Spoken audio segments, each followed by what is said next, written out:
Hello to all of the real progressives out there. Thank you so much for tuning in today. I want to quickly apologize that the stream this week is Monday instead of Sunday. I have had a very chaotic schedule lately, you guys. I really want to bring you a consistent product and something you can rely on. It's just been a hectic time for me. It will be Sundays every Sunday going forward. I apologize for the inconvenience this week. I want to start with the regular plugs.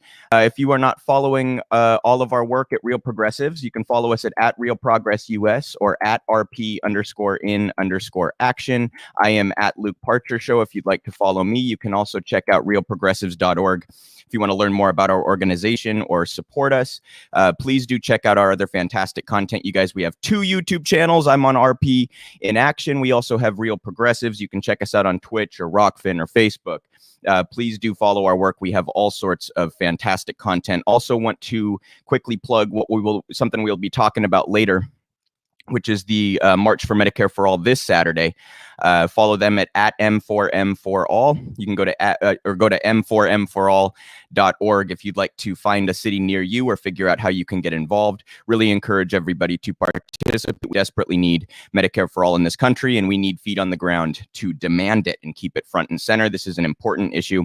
We also will be live streaming that day to cut to some of the cities where we'll have volunteers, talk to some of the people on the ground, cover some of the speakers. We're going to have some interviews with some experts and things like that. So don't miss our healthcare coverage this Saturday during the marches. And if you're near a city, please do get involved. Also want to throw up on the screen really quick, and we will go over this in more detail later, but you can go to addaction.org/DCM4M4all if you would like to donate.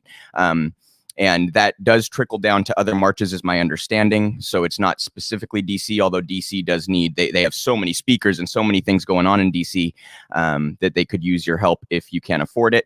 But please, you guys, I cannot overemphasize, get involved during this march and keep these important policy issues front and center as best as you possibly can. To dive into today's stories, we have a strike going on. Frito-Lay, one of the humongous snack producers, chips and things like that in the United States, has been really drastically mistreating their workers, resulting in a strike. So I have an article here in Vice. I'm a Frito-Lay factory worker. I work 12-hour days, 7 days a week. Hundreds of workers at the Frito-Lay plant in Topeka, Kansas are striking for the first time. Hundreds of Frito-Lay workers are on day 9 of a strike at a production plant in Topeka, Kansas that makes Fritos, Tostitos, Doritos, Cheetos, and Funyuns. In recent days, the appalling working conditions at Frito-Lay have gone viral on Twitter, fueling a national conversation about the leverage low-wage workers have at this particular moment to demand more from large corporations after years of stagnant wages, few opportunities, and a deadly pandemic. Many of the 850 workers at the facility say they work 84 hours a week with no days off. Workers are nominally supposed to work 8-hour shifts, but because of shortages, workers are often forced to add on an extra 4 hours before or after their shifts. Workers call these extended shifts suicides because they say the schedule kills you over time. Some workers haven't had a single day off in 5 months, including Saturdays and Sundays. The grassy lawn outside the factory was transformed into a picket line, drawing crowds of hundreds of workers and union members from around Kansas. The struggle at Frito-Lay is a reminder that the 8-hour workday, 8 hours for work, 8 hours for rest, and 8 hours for what you will, the workers won in bloody labor battles of the late 19th century, can no longer be taken for granted. In its latest contract offer, Frito-Lay has said it would raise wages by 4% over the next 2 years and put a cap at 60 hours a week. 60 a week, you guys, insane. Frito-Lay workers who are unionized with bakery, confectionery, tobacco workers, and grain millers, Local 218, say that's not enough and are demanding an end to forced overtime. You guys, there was some really horrendous stories coming out of this, like workers committing suicide on the job and then other coworkers having to just keep working. Just really horrendous conditions that led to this strike. And this is an all too common story in this country. I talk quite a bit about Amazon just as one example. They are repeat offenders in this particular area. The union squashing, the mistreatment of workers, the lies to the public, the misframing of their wages, all this kind of stuff. This is just common practice in big business, unfortunately, at this point. And our tendency to prioritize their profits over the workers' well-being is becoming all too evident. Good on these workers for striking, support strikes, support labor organizing, support unions. We need to empower workers in this country and disallow companies from treating workers like this. What kind of a life do you have if you just have to work all the time, you guys? Like what kind of an existence is that when you're laying on your deathbed and you look back at your life and it's just 60-hour weeks, and then you sleep the rest of the time and do errands and chores? I mean, what time do you have to enjoy yourself? What time do you have to take up a hobby? What time do you have to maybe travel if you want to travel? Can you even afford to if you're working in a place like this? I mean, what kind of a life is this, you guys? You're a machine, that is utilized by multimillionaires and billionaires who are executives and shareholders at these companies to produce the goods that give them their money. I mean, what kind of a life is that? And how is this working for everybody? Amazon drivers pissing and shitting in bottles and bags on the road to make their delivery times. Is that any kind of way to exist? Is that dignified? I don't think so. I don't think that's treating your workers with respect. And by the way, would Amazon be able to do what they do without drivers? Of course not. It's like a very integral part of their business model is having to get the goods to the people, right? So this is an overall, this is like a macro issue. This is not limited to Frito-Lay or limited to Amazon. They're just two of the strong examples. And I stand firmly in solidarity with the workers striking over Frito-Lay's mistreatment of them. And I encourage everybody else to stand in solidarity with workers and with unions and labor organizers everywhere. This is, one of those I find myself saying all the time. It's like, so many things in politics are intellectually predictable and yet viscerally and emotionally stunning. And when you hear these stories of workers committing suicide while they're at work, I mean, that should stun you. That should cause you pain. That should upset you. If you're not angry about that, what the fuck do you care about? What's going to make you angry if a company driving a worker to suicide on the job is not going to make you angry? I mean, that should light a fire inside of you, right? And yet, if you follow politics and news in this country, it's not entirely unpredictable. This happens at Amazon all the time too. You'd be stunned how many suicides and suicide attempts happen in Amazon warehouses, and they have to call 911, and it's a whole. There have been stories about this. So good on these workers. Support union organizers wherever you possibly can. Wanted to give an update on a story that I talked about last week that I think will be something we have to unfortunately cover quite routinely. That is the accelerating climate crisis that really is here, guys. We're starting to see some pretty devastating results from climate crisis. We're not just talking about, it's a little bit warmer. We're starting to see devastating effects: droughts, floods, wildfires, major storms, huge weather swings, hot, cold, all this kind of like extreme weather situations that have a deep impact on people's ability to meet their basic needs. This is in CBS News. I'm sure that a number of you have followed the floods that have been going on in Europe. No one was prepared. Death toll from flooding in Western Europe nears 200. Extreme weather has brought wrenching scenes of devastation in Western Europe. The scale of the deadly flooding that hit huge swaths of Germany and Belgium was still becoming clear on Monday. More than 180 people were killed after record amounts of rain drenched the region. There were still about 700 people unaccounted for on Monday as shocked residents tried to pick up the pieces of their destroyed towns and villages. German Chancellor Angela Merkel has described the scenes as terrifying. CBS News' Chris Livesay, I'm sorry if I'm butchering your name, reported from the decimated, I'm having trouble reading today, guys, bear with me. And then we get another word that I can't. Ahrweiler district in Western Germany's Rhineland-Palatinate state, where rescue operations were still underway on Monday as the local death toll hit 110. The devastation is particularly jarring in a country with some of the most advanced infrastructure and warning systems in the world. Bridges, homes, even large sections of entire villages have simply vanished, swept away by torrents of floodwater from rain-swollen rivers. Now it's the death tolls swelling. Asked if he ever imagined seeing something like this in his country, resident George Larscheid said, "Certainly not of this magnitude, not of this size." These were absolutely horrendous floods. I'm sure that many of you saw some of the images and have read some of these stories. Climate scientists have been pretty clear that this level of flooding, just like the heat wave that we saw in the western and northwestern United States going back a couple of weeks, both would have been incredibly unlikely to have occurred if it weren't for human actions contributing to climate change, right? So these floods were like multiple hundred times more likely, according to climate scientists, to occur because of our actions. You can all but say we have caused these extreme weather events. We see an increase in droughts in terms of amounts and intensity. Same with wildfires.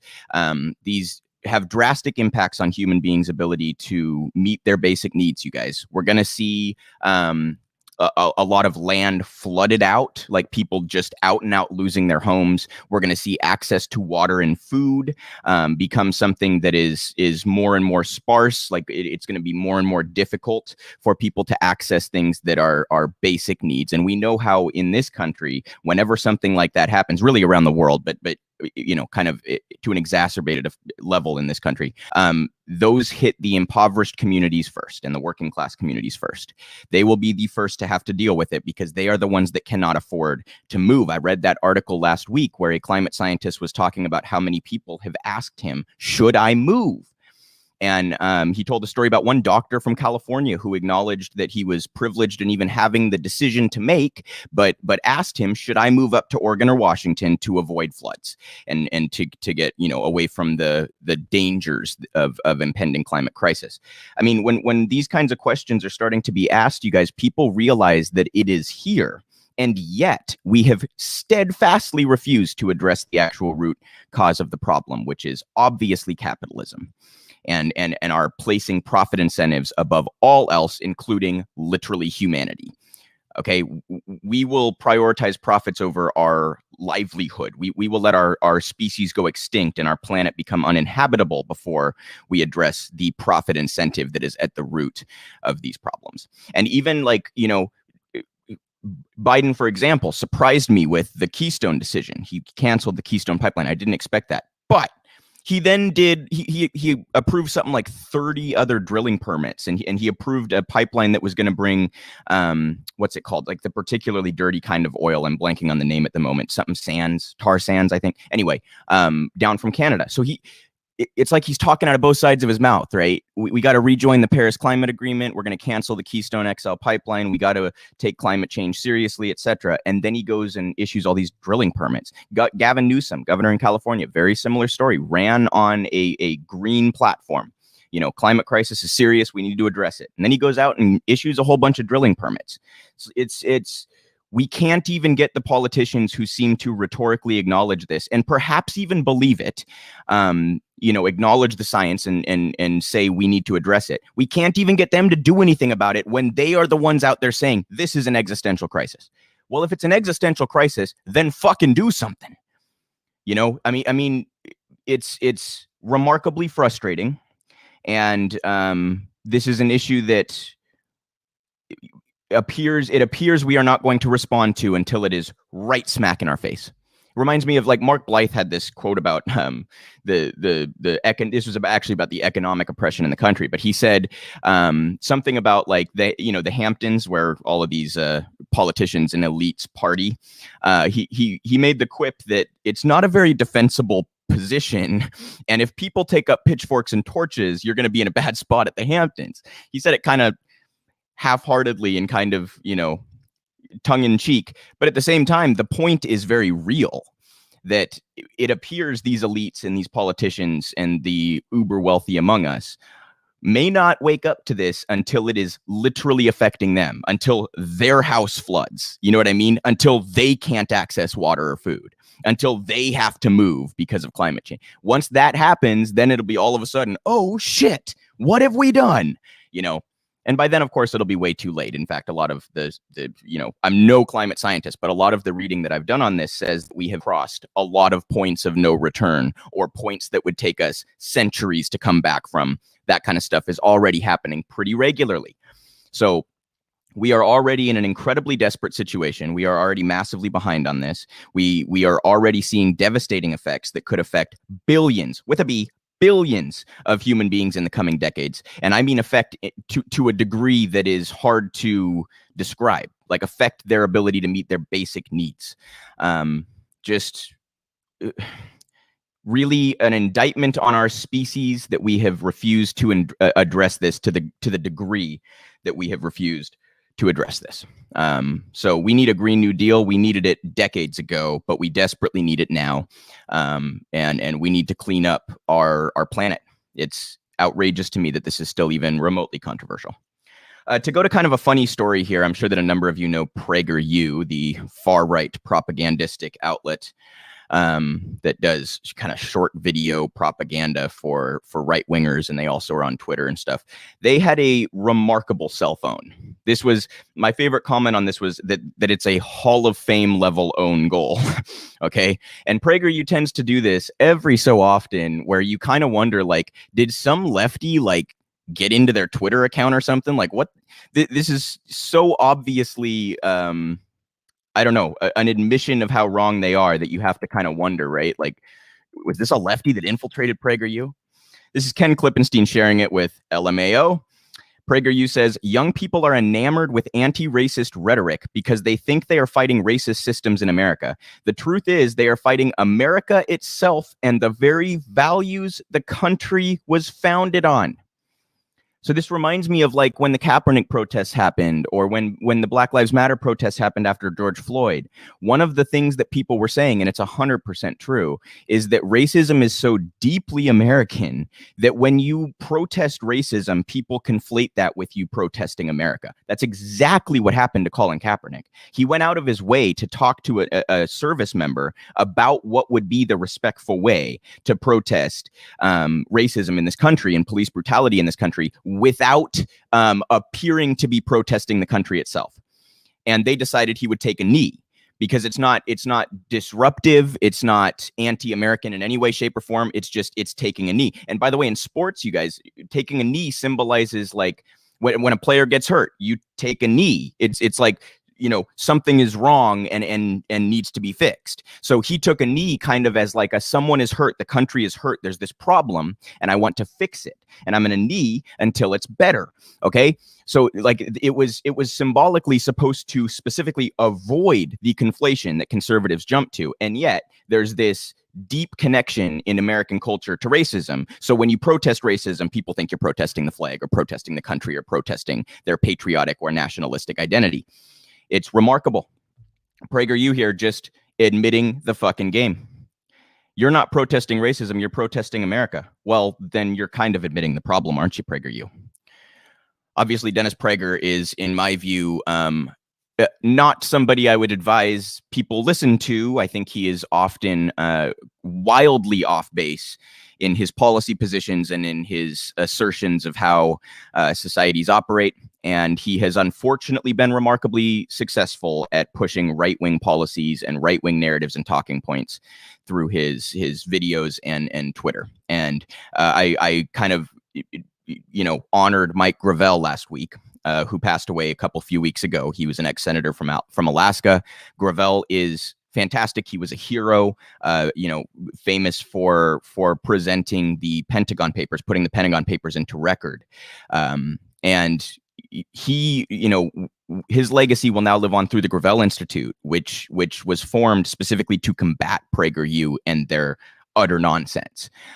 But it appears that Dennis is doing everything he can to help the Gravel Institute's efforts by admitting that he is defending racism, and his organization is defending racism. Also, just want to make really clear, it's not a university. It's not a university. It's not educational. It's political propaganda. Okay. Just to be really, really, really clear about that. So I want to talk about the situation in Cuba. And this has a lot. This is a deeper issue than just what is happening right now. Okay. But let's just start with what's happening right now. I want to make sure everybody is aware that there are protesters on both sides of this issue, because Western media has only shown the anti-government protesters, only shown the protesters waving American flags and this and that. They have not shown the pro-government protesters. Okay. Now, right or wrong, you know, I'm not trying to assert that I know everything about, what's going on domestically in Cuba. I certainly do not. I am not an expert on Cuba. But the fact that the media has portrayed the issue as one-sided when it is not should tell you just about all that you need to know about the reality compared to what the Western media is going to say. And I just want to point out, you guys, and we'll get to Afghanistan later and some similar dynamics in terms of the narrative formation. But you'll notice that conservatives, and I mean Republicans and conservative Democrats, will only highlight injustice in certain situations. So the second that there's protesters in Cuba, they're all over it. We must support the Cuban people, right? They're calling for fucking regime change and airstrikes and like all over it, right? When's the last time you heard any conservative of either party say a word about the genocide that people in Yemen are being susceptible to right now? Okay, none. You don't hear it. They pick and choose which injustices. Are they complaining about the injustices in Palestine? Are they complaining about the ethnic cleansing in Palestine? Of course not. You won't hear word one about that. We don't need to fix that. We don't need to get involved there, right? They'll criticize China and what they're doing with the Uyghurs, but will they talk about Myanmar and the Rohingya Muslims? No. Have you heard word one about that? No, because it's not as geopolitically expedient. They want to go after communism. They want to go after the Chinese Communist Party. They want to go after Cuba. Right? They want to go after Venezuela. But you don't hear word one about any of the other situations. And in Afghanistan, you'll hear about like the horrendous ways that the Taliban treats women. And it's egregious. It's horrendous, you guys. I, in many ways, consider myself an anti-theist, in part because of the ways that religion can force people to conduct themselves. I mean, I could talk endlessly about that alone, but the way the Taliban treats women is egregious and disgusting and ought to be condemned universally. That does not mean we should be involved in their country militarily, right? So there's this tendency to pick and choose which injustices we want to highlight and insist that we get involved with while we ignore other instances of injustice. And that's exactly what you see in Cuba right now. And I also want to note that a large portion of the suffering in Cuba is at least partially attributable to our trade policy, our foreign policy, etc. The sanctions, the blockade, okay, the geopolitics of other countries having to worry about not pissing the United States off with their position on Cuba. This also applies to Israel, Palestine. Guys, the discrete underlying pressures that the United States puts on other countries cannot be overstated. Like when you're the kind of world power that we are, other countries have to consider not pissing you off. So that's why you see like Arab countries supporting Israel, right? Like they don't want to piss the United States off. And you see similar situations with the ways that other countries treat Cuba or Venezuela, right, or Palestine or any of these other situations. There was also the UN passed a resolution condemning the United States ongoing blockade in Cuba, which affects their ability to bring in medicine, food, like basic necessities, right? And every single country agreed with this condemnation except for two. United States and Israel. That's it. Every other country condemned our blockade against Cuba. So, like, this isn't a situation where we are in a gray area or there's like reasonable debate about our policy here. Okay. We have significantly contributed to the very suffering that conservatives will now point to in Cuba as an excuse to go execute militaristic expeditions and regime change, right? So this is a classic instance of the United States using our imperial powers and our intelligence institutions to fuck over a country that's left of us and then say, see, socialism and communism are bad. Doesn't work.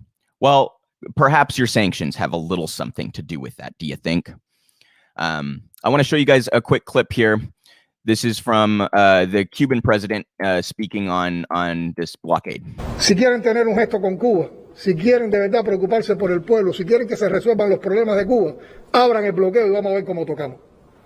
¿Por qué no lo hacen? ¿Por qué no tienen valor para abrir el bloqueo? Eso no es genocidio. Eso no es un crimen de lesa humanidad. Y los que se prestan a ellos, ¿a qué se están prestando? Entonces enarbolan criterios de que nosotros somos una dictadura, una dictadura que se procura por darle a toda su población salud, que trata de buscar bienestar para todos, que en medio de estas situaciones es capaz de tener programas y políticas públicas en función de todo, que está aspirando a vacunar a todos con una vacuna cubana, porque sabíamos que nadie nos iba a vender vacunas. No teníamos dinero para ir al mercado internacional a comprar vacunas. Ahora vociferan que somos asesinos. ¿Dónde están los asesinados en Cuba? ¿Dónde están los desaparecidos en Cuba? So he's making the point there that there's these narratives that are just not, borne out by the facts. And I also want to be really clear, you guys. There are a lot of world leaders and parties that are in charge that are not good actors and that do bad things. And I'm not trying to sit here and defend everything that the Cuban government has done. What I'm pointing out is that it is not our job to go implement a regime change in any country where there is injustice. Should we attack China because of what they're doing to the Uyghurs? Should we attack Russia because of how Putin handles, journalists who criticize him? You can go around the world and find injustices everywhere, many of which we endorse or support or provide weapons for or funding for. We're allied with like 70-some or 80-some% of the world's dictatorships. One of our closest allies, Saudi Arabia, is one of the worst countries in the world on human rights, right? But we want to pick and choose which countries we want to make. It's all about narrative. It's all about geopolitics. It's about bigger picture things than what they will tell you it's about. And when the United States military says we need to get involved because of human rights, you can just laugh at it. Why are you supporting Israel then? You're supporting an ethnic cleansing. Why are you supporting Saudi Arabia's genocide in Yemen? Why do you keep giving weapons to the UAE even after you take a rhetorically tough stance on Saudi Arabia? Biden gave like $20-some billion of weapons to the UAE, who are participating in the genocide in Yemen. So while we're talking out of one side of our mouth about how much we care about human rights and how we will address injustices everywhere, and you know what I mean, the other side of our mouth, we're supporting dictatorships, we're supporting extreme theocracies, we're supporting war criminals and people who are committing ethnic cleansing and genocide. So you can't square that circle. That's not possible. Our foreign policy is entirely contradictory and hypocritical. So that should be quite obvious when you look at the Cuba coverage, is my point here. When you look at the Cuba coverage, understand where that's coming from, the framing that is actually leading to the coverage that you're seeing and what the intent of that is. Because you're not seeing that kind of coverage about, honestly, you guys, one of the worst injustices going on in the world right now is what Myanmar is doing to the Rohingya Muslims. Over 100,000 of them killed and 700 and some thousand forced to leave because of the way that the military power in Myanmar is brutalizing them. That's one of the worst humanitarian crises in the world right now. Have you heard one word from Marco Rubio about that? No, but he'll go on and on endlessly about Cuba. Endlessly. So just understand when you are seeing coverage of something, what the framing is and why it is that way. Okay. This is also certainly not to say what China's doing to the Uyghurs is horrendous. You just also have to know that when you're reading a Western media outlet, it's going to be presented in a certain way. Both can be true. So understand that we do not really care about injustice in this country. I think a lot of individuals care about injustice, but the institutions, the powers that be, do not act on injustice. What they act on is geopolitical desires. What they act on is forming narratives that are beneficial to their ideology and to the institutional powers in this country to be able to maintain the status quo, which they are enjoying. So take the context into account when you are digesting coverage of various instances around the world. This is also another clear example that's been happening over recent months, is the coverage of Israel-Palestine, right? Or the coverage of Afghanistan, which we're going to get into later. But I want to make sure everybody understands that the United States does not have clean hands on Cuba.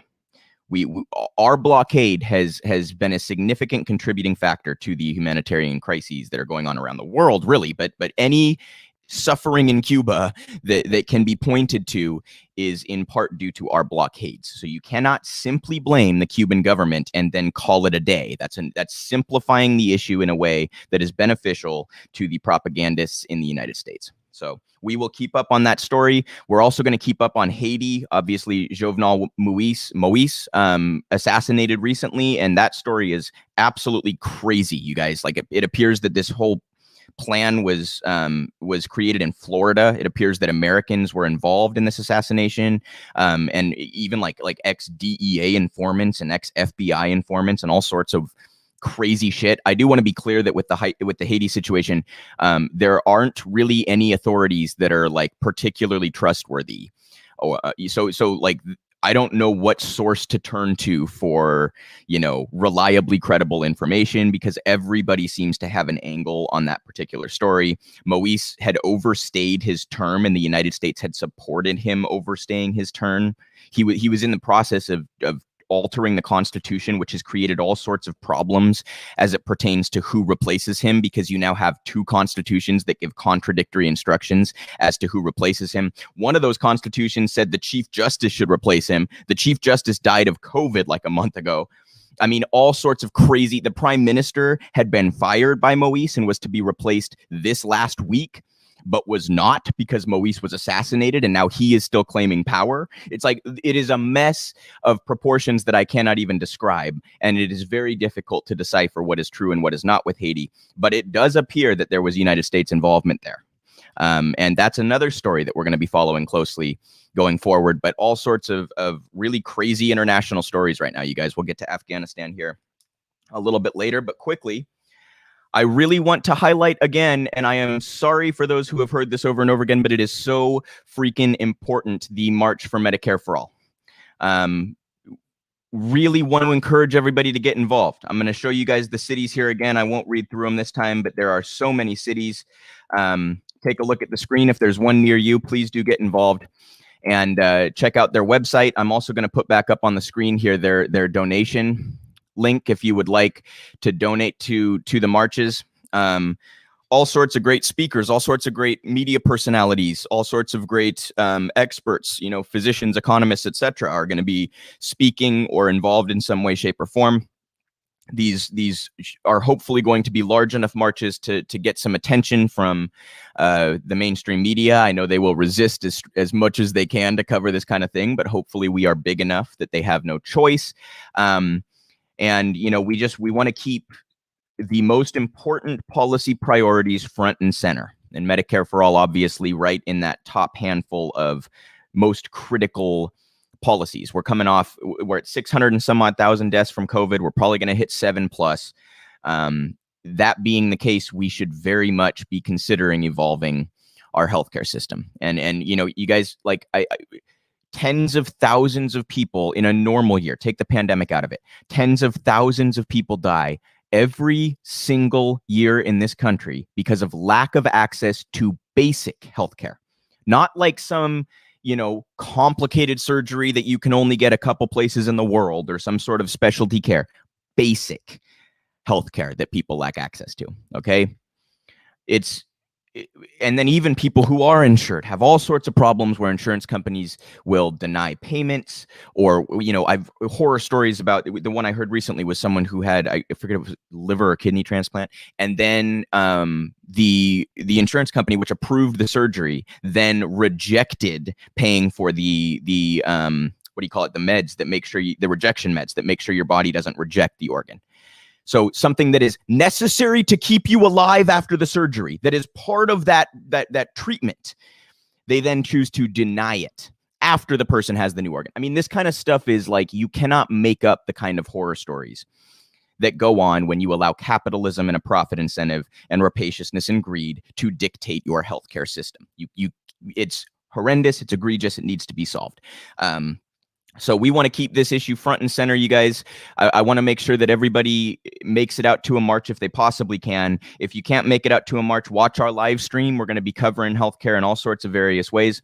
And I also want to note, I did a terrific interview last week with Savage Joy and Sharif Snuggs and Ricky Dunlop. who are some of the main organizers for this march on a national scale.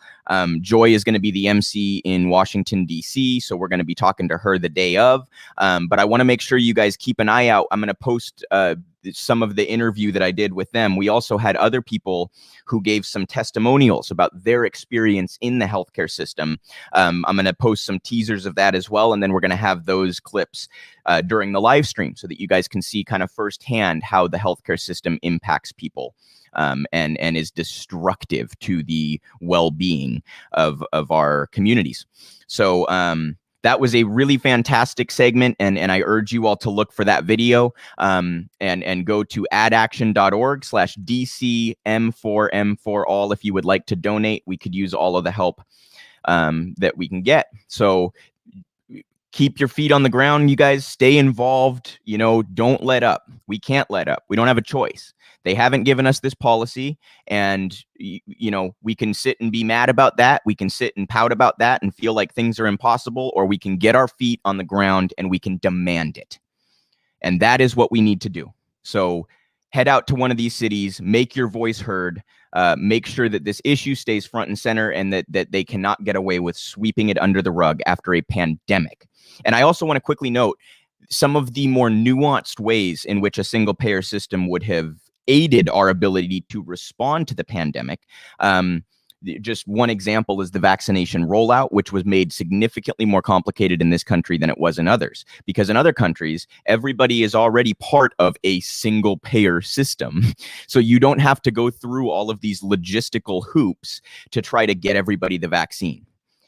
So it's every process of responding to a public health crisis is simplified in a single payer system, just as one nuanced example of how it might improve people's lives. One other nuanced example, this is something that I don't think gets talked about nearly enough, and we're going to talk about this on the day of as well, are the ways in which it would help workers.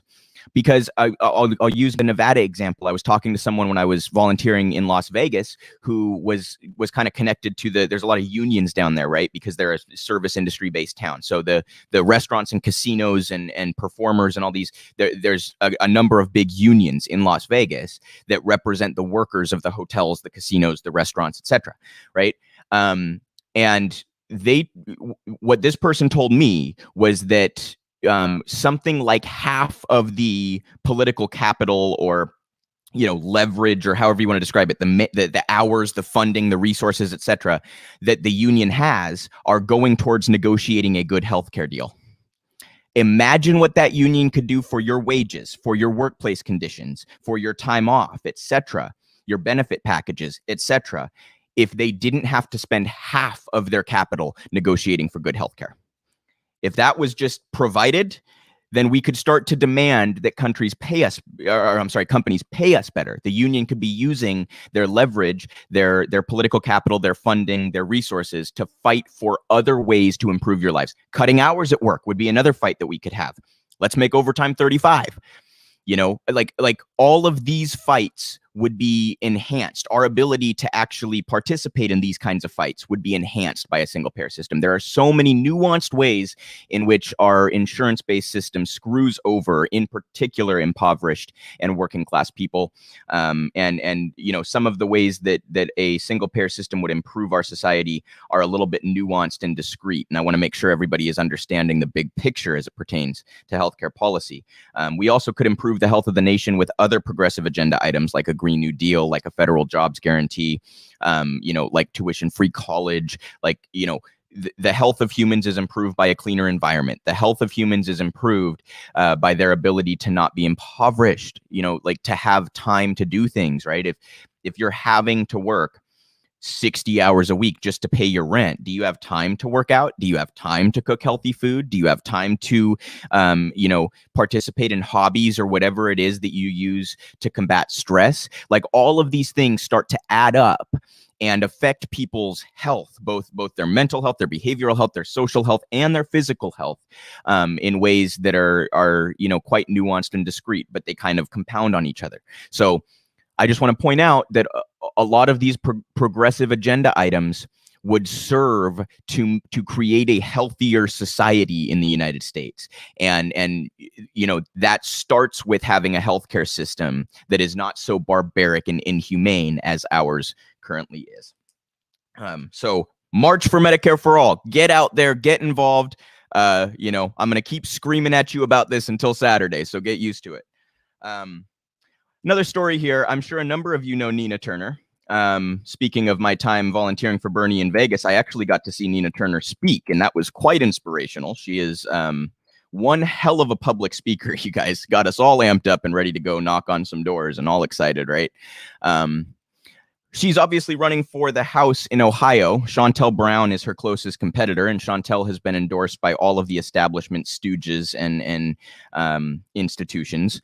Hillary Clinton, Jim Clyburn, etc. A lot of the caucuses in the House who are more establishment-friendly or moderate or conservative have also endorsed her, and a whole lot of corporate money flooding in to attack Nina in disingenuous and dishonest ways. On behalf of Shontel's campaign. This is in The Intercept going into some of those details. Oil and gas air funding super PAC attacking Nina Turner. Samson Energy's chair has donated $1.25 million to the Democratic Majority for Israel super PAC, which endorsed Turner's opponent Shontel Brown. The largest donor to the super PAC backing centrist Democratic candidate Shontel Brown in Ohio's 11th congressional district special election is an oil and gas executive who belongs to a billionaire family. Activists worry the donations could compromise Brown's support for progressive climate policy. Stacy Schusterman, heir and chair of Samson Energy, a fossil fuel company that owns at least 11 oil and gas wells in Wyoming, donated $1.55 million to Democratic Majority for Israel in 2019 and 2020, a super PAC that has in turn spent over $660,000 on ads supporting Brown and attacking her Democratic primary opponent, Nina Turner, according to an Intercept review of federal campaign finance records. Schusterman is the super PAC's largest individual donor. Schusterman's fortune comes from a much larger oil and gas business. Her father, Charles, founded Samson Investment in 1971 in Tulsa, and the family owned it for 40 years until they sold it to the private equity mega firm Kohlberg Kravis Roberts for $7.2 billion in 2011, earning the family a huge windfall. Charles died in 2000. His wife and Stacy's mother, Lynn, is worth $3.4 billion. So this is the influence on Shontel Brown, and the ads that we have seen. And just to be clear, you guys, I should have brought this up to show you, but there were a number of ads that Shontel ran, attack ads on Nina Turner, that were just out and out lies. They said Nina Turner does not support raising the minimum wage. Nina Turner has been a champion of raising the minimum wage for as long as I have been involved in politics. That's like everybody knows that. They claimed that she opposes universal health care, and then in the same sentence attacked her for not supporting the Democratic platform last year, Democratic Party's platform. The reason she didn't support the Democratic Party's platform is because it didn't include single payer health care, you guys. She very literally refused to support the platform because she is so adamant about universal health care. What does Shontel say? She doesn't support universal health care. She's attacking Democrats. She doesn't support raising the minimum wage. All out and out lies.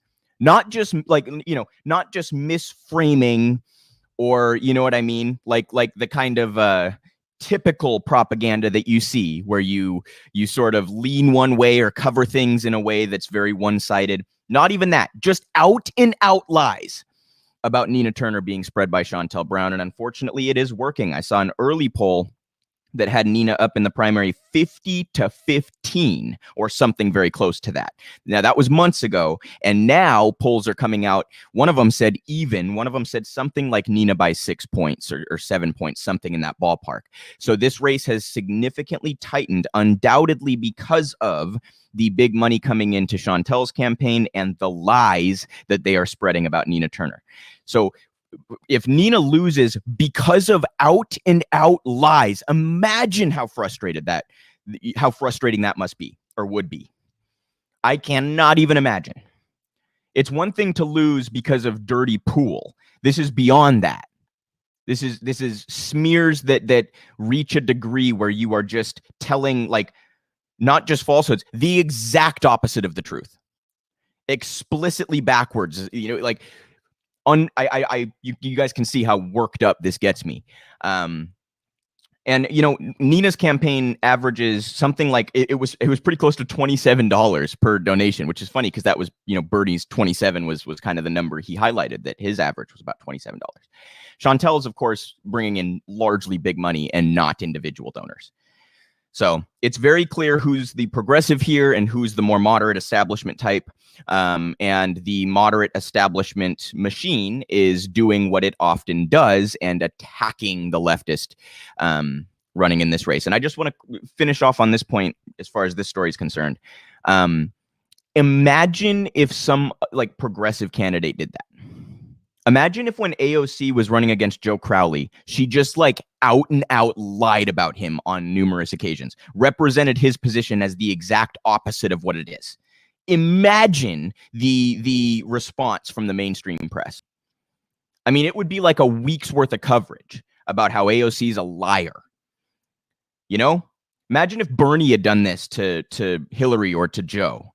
Like, just literally entirely misrepresented a policy position that they held. It would have been coverage endlessly. Is Shontel Brown going to be criticized for this? Of course not. You can't wake the mainstream media up to even notice it, let alone cover it or give a shit about it. So shame on Shontel Brown and the establishment stooges who are misrepresenting their opponents' positions. That is just dirty pool. It is egregious, and it's a double standard that needs to be pointed out. The establishment is allowed to endlessly attack progressives. This also holds true more broadly when it comes to primarying sitting members. Now, this seat is a little bit different because it's replacing Marcia Fudge, who was appointed to the Biden administration. So this special election does not have an incumbent.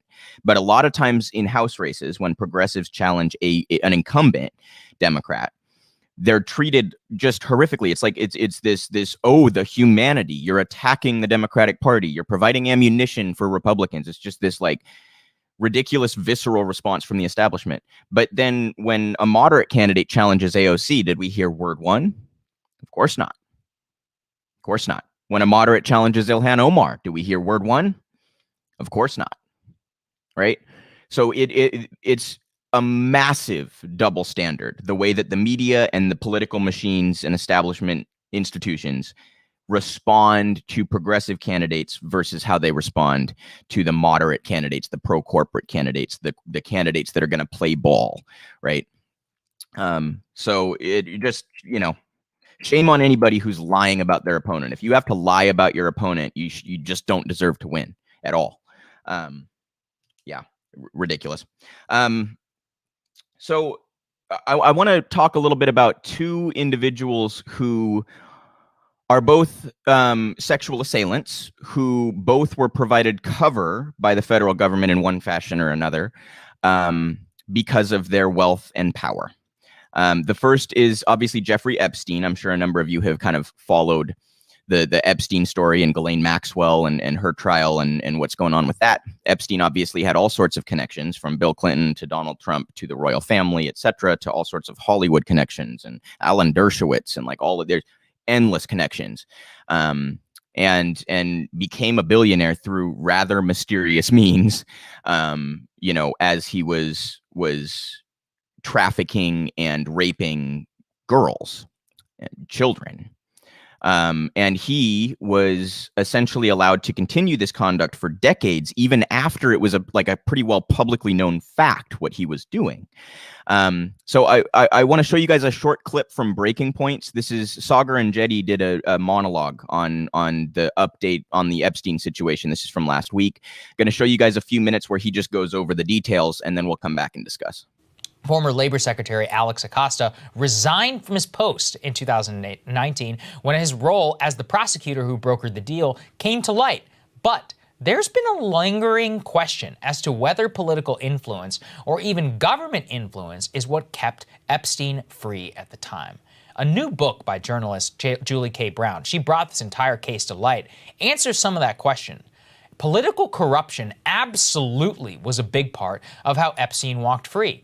Journalist Julie Brown, she's the one who shed this light, she says is largely responsible for all the new developments in the case, says that Kenneth Starr, who you might remember as the prosecutor who went after Bill Clinton, underwent a, quote, scorched earth campaign to keep him out of prison. Now, Brown details how Starr was hired by Epstein's team because, if you might recall, back in the 2000s, George W. Bush administration was ruling the country, and he had good connections there. Brown reveals that when Epstein's team thought that he was in serious legal jeopardy, Starr came in and ran the show, writing an 8-page letter to Mark Phillip. Mark Phillip was the second most powerful prosecutor in the country and the then Deputy Attorney General. It just so happens that Phillip was the former colleague of Kenneth Starr. They had worked together before, and that Starr himself used much of the flourishes that he did from the Starr report against Bill Clinton in his defense of Epstein. Starr somehow twisted a tale in which the Justice Department was going after Epstein in order to try and engineer a quiet plea deal with the billionaire which would benefit their friends. Which friends exactly are unclear. Epstein's legal team started personally going after the prosecutors on the case who had nailed Epstein dead to rights. But here's where things get really interesting. According to Brown's reporting, one of the prosecutors on the case in Florida told associates, quote, someone in Washington was calling the shots on the case. Worse, the female prosecutor who developed the case against Epstein felt she had no choice but to hurriedly sign a plea deal with him because she believed Washington was about to make a determination that he should not be prosecuted at all. Looking closer, it's even more fishy, the details that she describes. In 2008, when the court in Palm Beach County had to sign off on the state's plea deal with Epstein, the judge presiding over that case, who had a history of rejecting exactly such plea agreements, on the very day of the hearing, for reasons that have yet to be explained, he was unassigned. A new judge was assigned to that case to handle the matter, who accepted the now infamous plea deal. He set Epstein on the road to scot-free life that he basically lived until his death. Now, per the New York Times book review, Julie Brown doesn't arrive at any definitive answers. How could she? It's frankly a job too big for any one journalist who doesn't have subpoena power. That's always been the most frustrating part of the developments with this case. There's titillating signs and developments everywhere, but smoking guns never really seem to materialize. All we have are smoke and indications of an absolutely corrupt deal involving the very highest levels of the Justice Department. Now, look a little bit closer. Why? Nobody knows. Was it intelligence? Was it political? Was it billionaire influence? Was it all of the above? These are questions that the very department which likely was corrupted is really the one which is equipped to answer. And exactly that tension is what makes this, in my opinion, really unresolvable.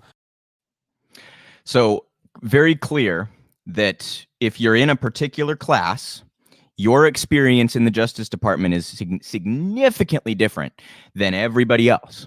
At every step, Jeffrey Epstein was given some sort of benefit or advantage that most everybody else would not be given.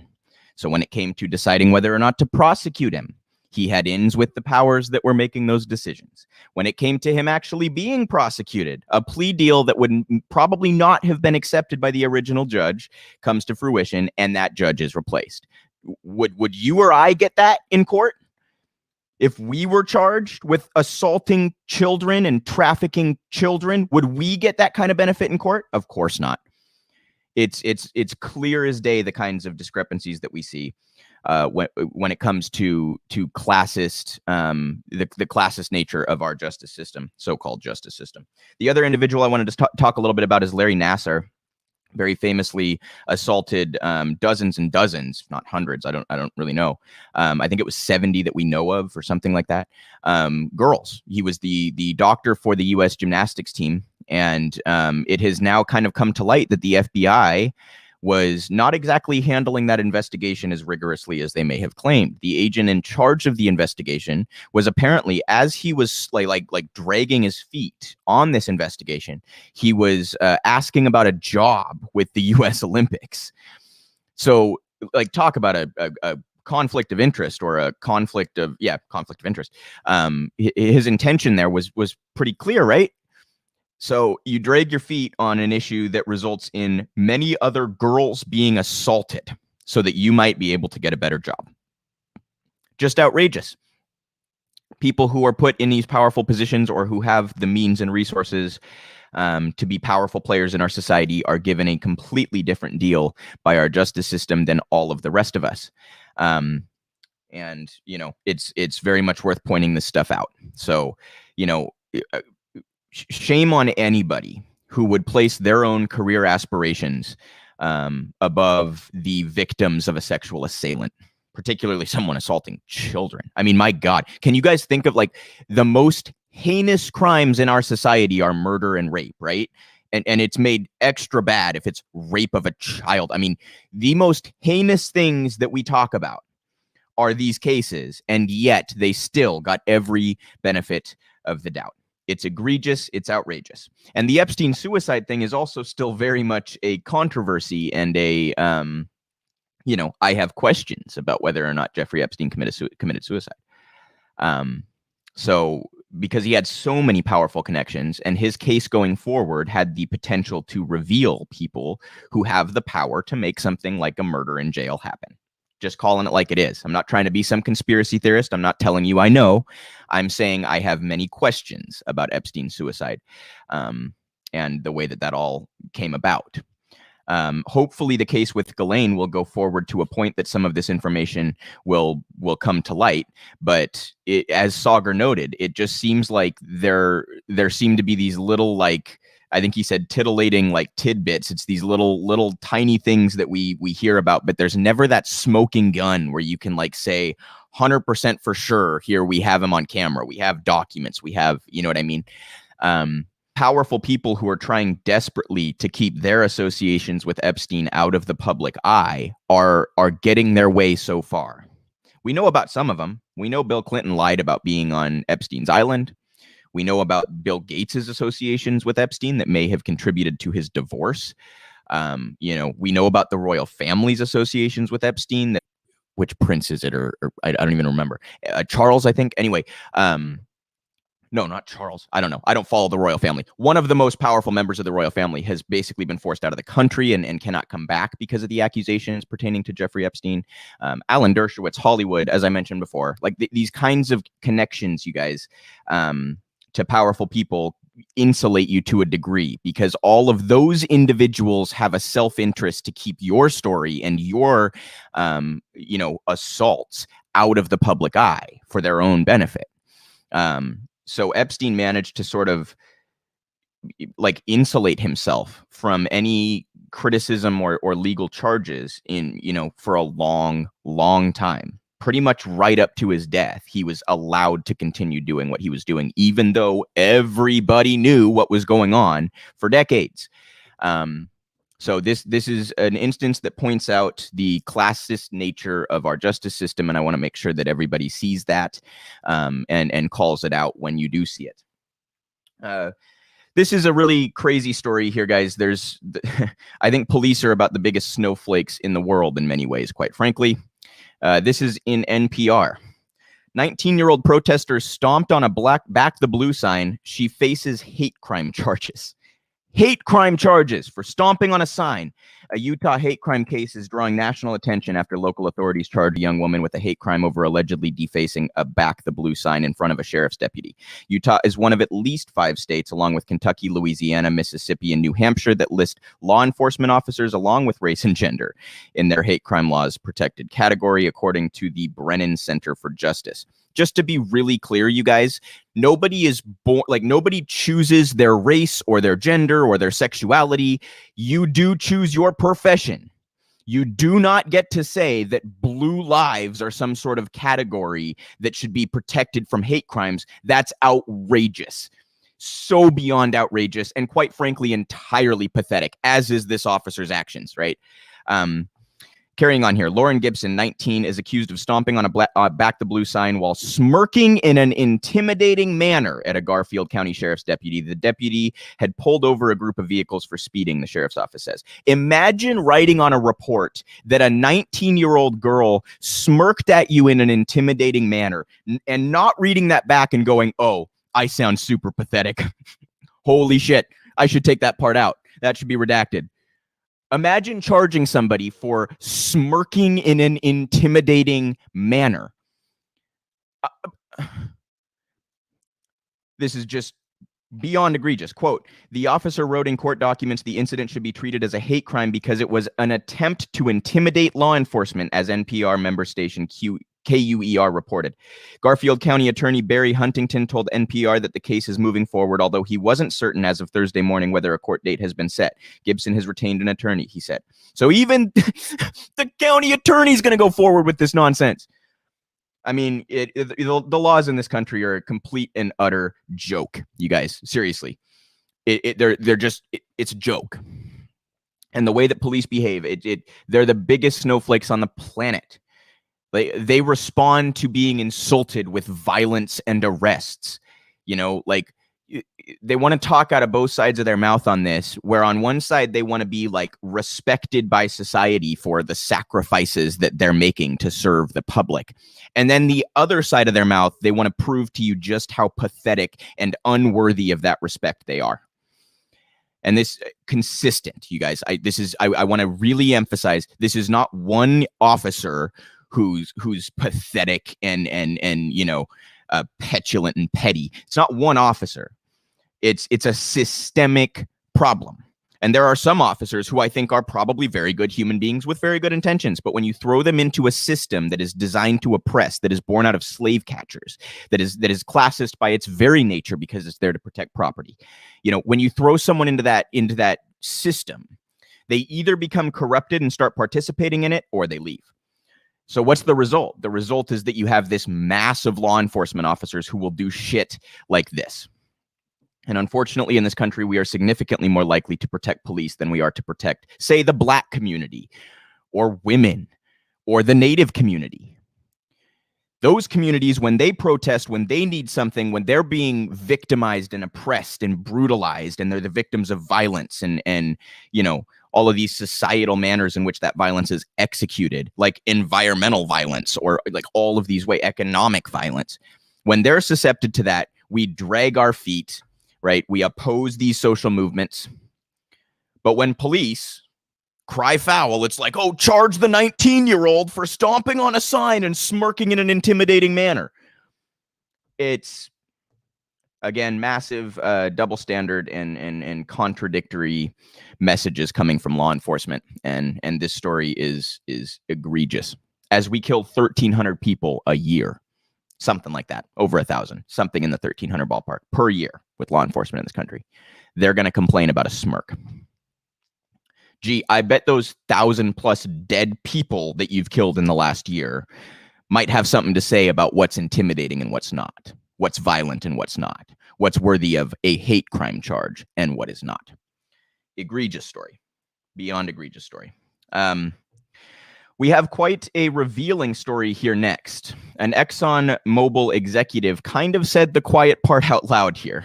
So this is in Unearthed, Greenpeace.org. Inside Exxon's playbook, how America's biggest oil company continues to oppose action on climate change. ExxonMobil aims to drastically weaken Biden's climate plans and used shadow groups to aggressively fight climate science, insider tells undercover reporter. ExxonMobil continues to fight efforts to tackle climate change in the United States despite publicly claiming to support the Paris Climate Agreement, an undercover investigation by Unearthed has found. A senior lobbyist for Exxon told an undercover reporter that the company had been working to weaken key aspects of President Joe Biden's flagship initiative on climate change, the American Jobs Plan. He described Biden's new plan to slash U.S. greenhouse gas emissions as insane and admitted that the company had aggressively fought early climate science through shadow groups to protect its investments. Keith McCoy, a senior director at Exxon's Washington, D.C. government affairs team, told the undercover reporter that he is speaking to the office of influential Democratic Senator Joe Manchin every week with the aim of drastically reducing the scope of Biden's climate plan so that negative stuff, such as rules limiting greenhouse gas emissions and taxes on oil companies, are removed. Last week, after weeks of bipartisan talks, President Biden conditionally endorsed a scaled-back version of his infrastructure plan, which eliminates hundreds of billions of dollars of proposed support for climate initiatives. During the undercover meeting, which took place via Zoom in May, McCoy suggested that Exxon's public support for a carbon tax as its principal climate policy is an advocacy tool and great talking point that will never actually happen. Let me just reiterate that. McCoy suggested that Exxon's public support for a carbon tax as its principal climate policy is an advocacy tool and great talking point that will never actually happen. This is the game. Quote, nobody is going to propose a tax on all Americans, and the cynical side of me says, yeah, we kind of know that, but it gives us a talking point that we can say, well, what is ExxonMobil for? Well, we're for a carbon tax, McCoy said. A second Exxon lobbyist, Dan Easley, who left the company in January after working as its chief White House lobbyist throughout the Trump administration, laughed when asked by an undercover reporter if the company had achieved many policy wins under Trump before outlining victories on fossil fuel permitting and renegotiation of the NAFTA trade agreement. Quote, the wins are such that it would be difficult to categorize them all, he said, adding that the biggest victory was Trump's reduction in the carbon tax rate, which was probably worth billions to Exxon. This is a wild story, you guys. There's even more to this. I just didn't want to have to sit and read to you guys endlessly. But it was also admitted by Exxon that targeting the pay-fors is a political strategy in the exact way that Real Progressives has always said the misrepresentation of the monetary system would be used by cynical actors like Exxon and self-interested, rapacious actors like Exxon. So they understand that the American populace does not understand MMT broadly. They know that most Americans think our budget works like a household, or at least they know that they can kind of play to that implication and play to the tendencies that people have to view money in that way. So he basically said, we're going to target the pay-fors because we know we can cripple a bill, we can kneecap a bill by basically saying you're going to have to tax people, right? And the very similar play here where they're saying we know that the carbon tax will never actually pass. So we're going to pretend to support it so that we can cynically weaponize that narrative to our benefit. But I just want to take a moment to really drive home one of the primary reasons that MMT is so important is to combat disingenuous narratives like the ones Exxon is trying to perpetrate. So when they say, yeah, you're going to have to increase taxes on everyday people in order to pay for this program or that program, we should say, no, we don't. We don't. Congress has to authorize the spending. Your framing will not work here. If everybody understood MMT, that argument that they're trying to make, that disingenuous framing, would be dead on arrival. It would be totally futile for them to even try it, because people would understand what nonsense it is. But as it currently stands, with a populace that is not very informed on economics and on the monetary system, they can get away with that kind of cynical argument. And it really does work on a large enough portion of voters to keep their policy priorities, front and center for legislators. So you combine that with the corruption and the quid pro quo and all this kind of stuff, and their infiltrating of regulatory agencies and all this kind of stuff. It just compiles to this environment where a company like Exxon gets their way no matter what and gets to control narratives in ways that misrepresent reality, in massively harmful ways. I mean, we can't overstate the climate crisis. It's existential for our species, and Exxon, one of the major contributors to that crisis and to the disinformation that has maintained the root causes of that crisis, which is capitalism. So, kind of a crazy story there, and a little bit of a whoopsie daisy from Exxon's lobbyists and executives in admitting the game here. I have another story that is a little bit wild here. A lot of you may know Kristi Noem. She's the governor in South Dakota. She's also hopeful for the GOP nomination for president in 2024.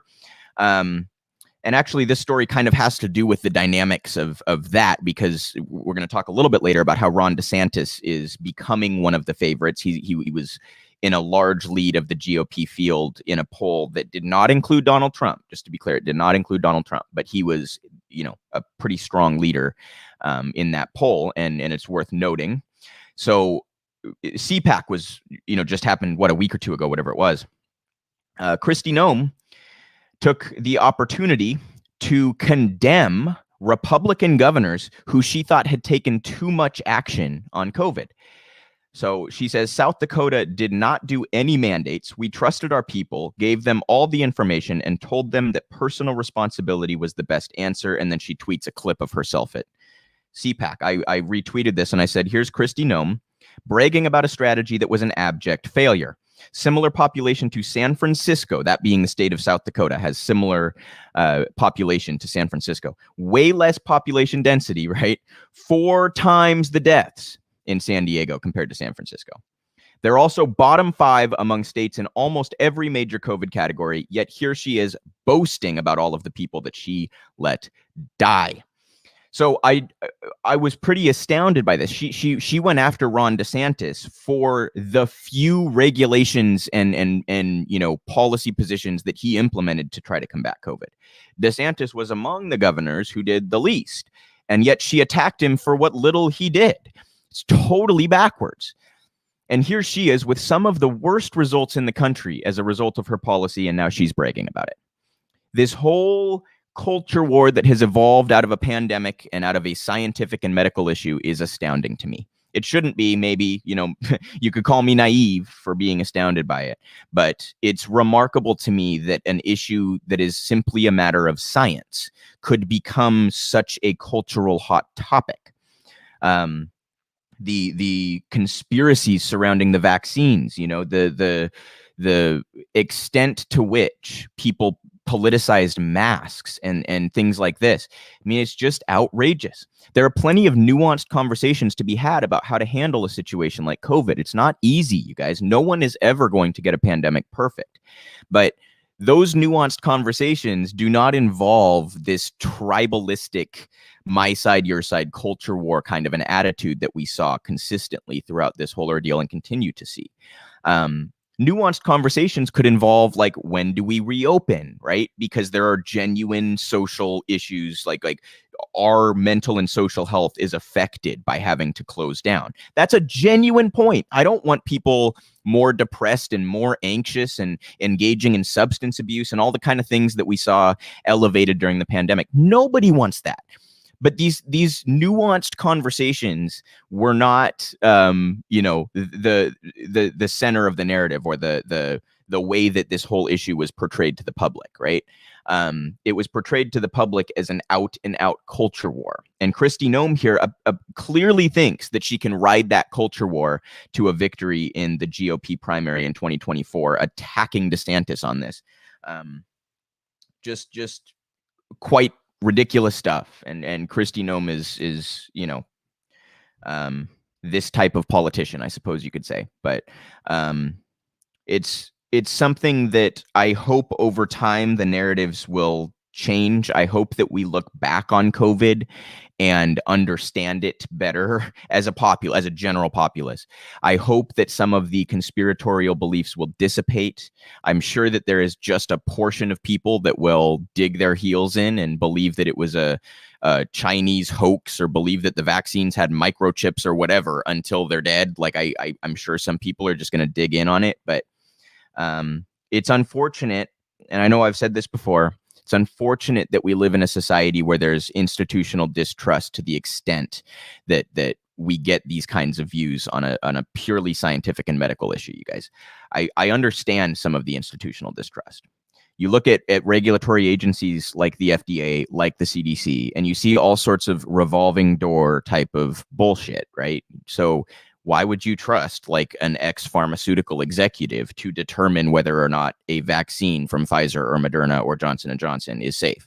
I get that distrust. I really do. I don't trust Pfizer to have my best interest at heart. If they can rush out a vaccine or a medication and make more profit on it, despite the harm it's going to do to people, I have no doubt they'll do that. So I really do understand the sort of the seed of distrust that our institutions have implanted in everybody's mind. What I don't understand is taking it to a conspiratorial level. When you have medical institutions all over the country, really the world, saying these are safe vaccines, when you have millions and millions of people already vaccinated with very, very few issues because of that. And most of the issues are things like you don't feel great for a couple days, or you know what I mean? We haven't seen people dropping like flies as they get the vaccine or anything. So as we started to see millions and millions of people vaccinated, I was hopeful that some of that distrust was going to dissipate. And I also just want to be extraordinarily clear. Despite my distrust, I got 2 shots of the Pfizer months ago.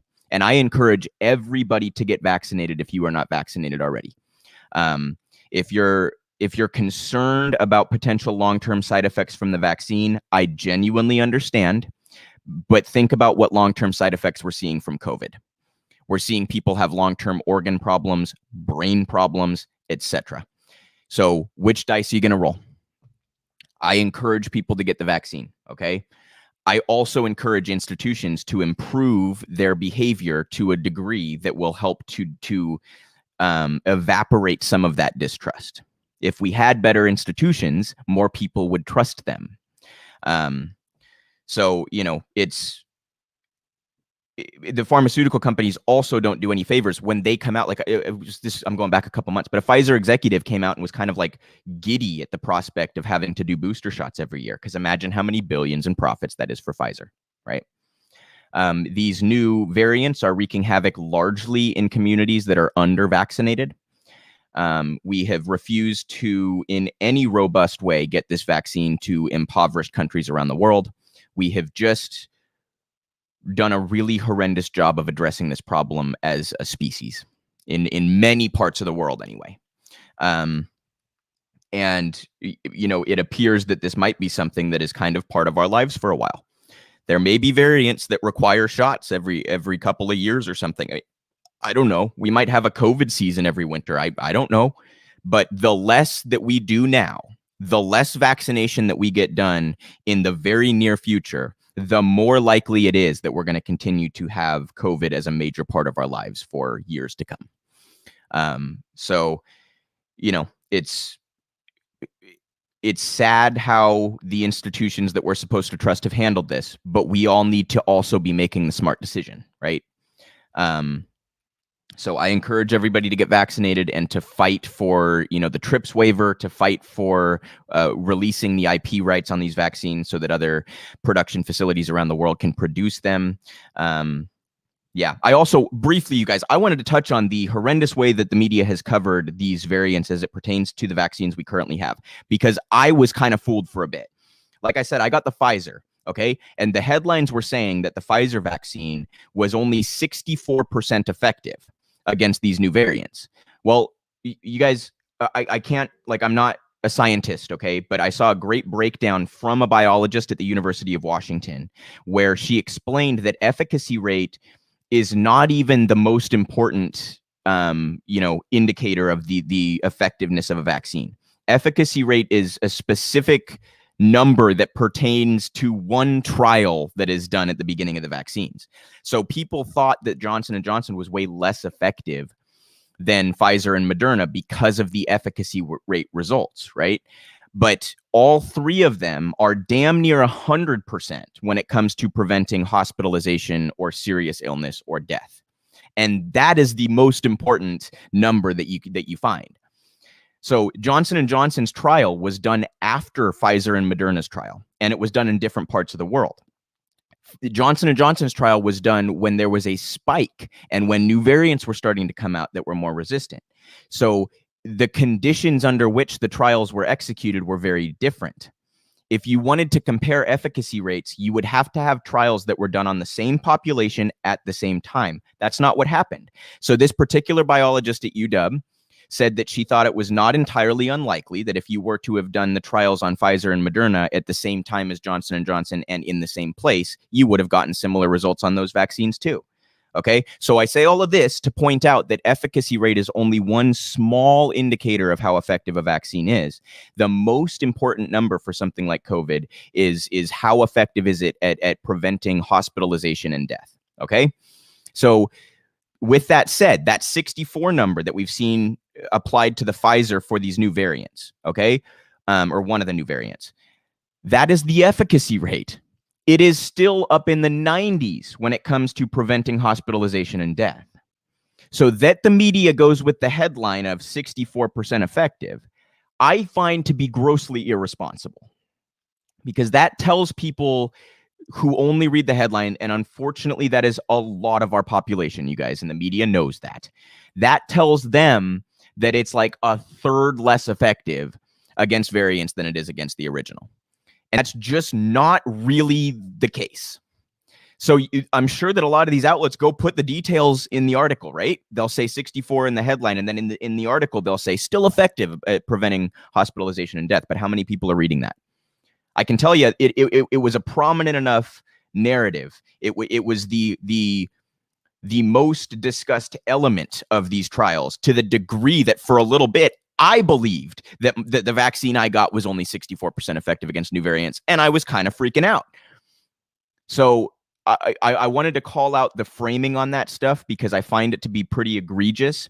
And when it comes to public health, you guys, the media does bear some responsibility to report on things in an accurate way, and in a way that leads the population to making responsible choices, if that kind of makes sense. So to throw 64 up on the headline thinking that's going to get you more clicks and bring you more dollars, when you know that a significant portion of your readers are going to be misinformed by that if they don't go read the entire article. That is, to me, quite irresponsible, quite rapacious, and is not quality journalism. Okay? So understand that these vaccines are still effective at preventing hospitalization and death against the variants. Do not allow Big Pharma to use that 64 number to force you into another booster shot, or there's all sorts of ways that kind of misrepresentation could be utilized by rapacious actors in our society to their benefit. Okay.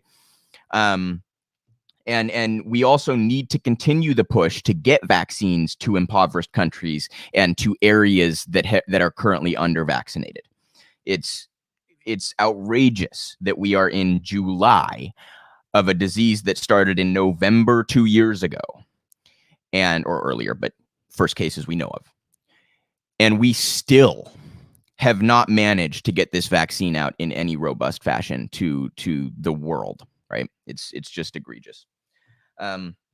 So I have another clip here to show you guys. Zed Jelani is a journalist who does some pretty fantastic work, in my opinion. Zed put together a documentary for, believe it or not, Fox News. I know, but he's talking about how a company who Joe Manchin's daughter was the CEO of has closed its plant in West Virginia and offshored all of the jobs. So this is just a few minutes of Zed on Breaking Points discussing this, giving some of the details, and then we will come back and discuss. And the start of this video is a small portion of that documentary that he put together. It's some of the workers explaining what's happening. So watch this clip. We'll come back and discuss. They totally shifted their focus overseas and away from the hometown. They're interested in expanding in China. What I'm told is they're replacing these American jobs here in Morgantown with jobs in India and Australia. So I believe this decision's been made by the company because there's more money to be made overseas. They told us, for the better of the interests and shareholders, that it was best off to shutter the Morgantown plant. Just to see industry leave our country, period, has been absolutely detrimental. Wow. Okay, so tell me a little bit about what's going on here, Zed, because this is not just one plant. This is a special plant because Joe Manchin's daughter was the CEO. It involves Epigen, which was a big controversy, and now they're closing and moving production elsewhere. So there's a lot going on here. Yeah, so basically this plant is in Morgantown, West Virginia. It's in north, kind of central West Virginia. And I think a lot of viewers may recall the scandal with Mylan Pharmaceuticals and the EpiPen. You know, that was when Heather Brush, who was CEO of this company, she was actually Joe Manchin's daughter. In 2020, this company, Mylan, merged with another company, Upjohn, to create Viatris, a new kind of mega pharmaceutical company. And at that point, Heather Brush skipped out. She left the company. She got a $30 million golden parachute. Wow. And they announced a series of layoffs. And those layoffs were centered in Morgantown, West Virginia. Now, Morgantown is a town that was basically created by Mylan Pharmaceuticals. The founder, Mylan Pushkar, is talked about almost like a saint when you talk to people in the town about when it comes to how much he contributed to the vicinity, how much the stadium, the university, the hospitals, the merchants, everyone benefited from Mylan being there. And it was a hometown company. It was kind of born and bred in Morgantown, in that area of West Virginia. What happened was, in the early 2000s, Mylan Pushkar stepped down. He later passed away. Heather Brush stepped up as CEO, and the company started to globalize, right? And at that point, I think they started to feel a lot less loyalty to those people in West Virginia who had worked, day in, day out in those plants growing the company, and they started looking overseas. And what they did is, a couple weeks before Christmas Day in 2020, they announced and they told all the workers, around 1,500 people, that they'd be losing their jobs, that they'd be closing the plant and moving all of the work overseas to India and to Australia. So pretty remarkable stuff here, you guys, that Joe Manchin's daughter is benefiting in this way from outsourcing. And that was a 10 or 12 minute clip with Zed. They actually went on later to discuss how Heather lives in Pittsburgh, doesn't even live in West Virginia, how that company was a local company that the community kind of took pride in and that had served that community well, and not outsource jobs when they had the opportunity to, and that kind of thing. Then Heather took over as CEO, and the workers, seemed to think that was quite a turning point. Zed was later, Crystal asked Zed in that interview, like, what were people blaming for this, right? What were the people on the ground attributing this outsourcing to? And they basically said when Heather Brush took over, or Brush, or however you say it, took over. So, it's pretty remarkable to me that this has gone as under the radar as it has, considering that Joe Manchin is as powerful as he currently is, kind of being, one of a few swing votes in the Senate, if you will, along with Sinema and Tester and a few other, real conservative Democrats. But this is an all too common story. And, it's interesting because while Manchin is kind of famously not a Democrat and tries to portray himself as this very moderate, reasonable, nonpartisan guy kind of a thing, and fetishizes bipartisanship all the time. And anyway, while that's the case, the Democratic Party as an institution was, in my view, devastated by trade over the last handful of election cycles, most notably in 2016. I think that NAFTA had a great deal to do with Donald Trump becoming president. And so I say that to point out the extent to which this is not just a substantive issue, but very much a political one. And that the Democrats continue to take the side that used to very much be the Republican position of free trade, no questions asked, let the free market be the free, whatever. We're not going to invest in fair trade. We're going to let you take advantage of and exploit workers around the world for cheap labor, that kind of thing. That the Democrats have continued to take that position is politically detrimental for them. Now, I'm not a Democrat, so that's, that's just a comment. But it's just so brazen the way that they do it, that one of the top people in the party right now in terms of power and attention from the media and these kind of things, Joe Manchin, that his daughter would participate in this and take millions out of it. It's just so, it indicates how little they view it as a problem, that they don't even think they have to hide it. You know what I mean?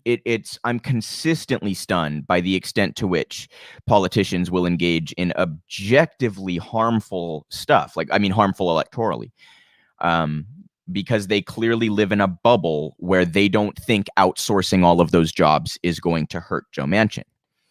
And it also speaks to the extent of the corruption and nepotism that goes on in Washington, D.C. I don't know that she got that job because her dad's the senator, but boy, I'd be pretty surprised if she got it otherwise. And that's not a comment on Heather. That's a comment on power as a whole and corruption as a whole and the way that DC operates as a whole, right? Do you think Hunter Biden would be getting as much for his paintings as he's getting for his paintings if his dad wasn't president? No, Hunter has admitted, and I give him a little bit of credit for this, he's admitted that he has spent his whole life benefiting from his last name, right? Do you think that Don Trump Jr. would be living the lifestyle he is living if it weren't for his dad being Donald Trump? Of course not. We see this time and time again. So the extent to which that kind of conduct maintains the oppressive institutions in our society and the oppressive policy priorities in our society is deeply problematic and needs to be called out and pointed out. And especially at a time when Joe Manchin has the kind of power that he does and misuses it as he does, this needs to be pointed out. So Manchin and Sinema are, in my view, not only harming millions of people with their refusal to go forward with anything remotely progressive, with their refusal to undo the filibuster or even reform it, with their refusal to fight for a $15 minimum wage or for healthcare reform or for any of the important policies, crucial, necessary policies that have been presented. And even the rest of the party, which is not nearly progressive enough for me, has at least tried to fight for a couple of these things, like a $15 minimum wage, right? But then the second the parliamentarian says no, how do these particular swing actors respond? How does Biden and Harris respond? How do Manchin and Sinema respond? Sinema famously doing her little thumbs down curtsy to the $15 minimum wage being included in the initial reconciliation package. It's not only immensely harmful in a substantive way, it's also politically naive and ignorant. And it's one of the reasons that the Democrats get such pathetic electoral results is because of individuals like Manchin and Sinema. There was a lot of rhetoric coming out of 2020 where the establishment would try to blame movements like Black Lives Matter and movements for a Green New Deal and Medicare for All for Democratic losses in the House. And yet, when you actually go look at the races Democrats lost in the House, voters said that the attack ads that worked, first of all, were not necessarily the ones that attacked Black Lives Matter and defunding the police. The attack ads that worked were attacking Nancy Pelosi and attacking the Democrats for not having a true platform. The one of the main factors, if you go look back at the congressional races, was voters not even knowing what the Democrats' policy platform is. That is an indictment of proportions that I cannot even describe.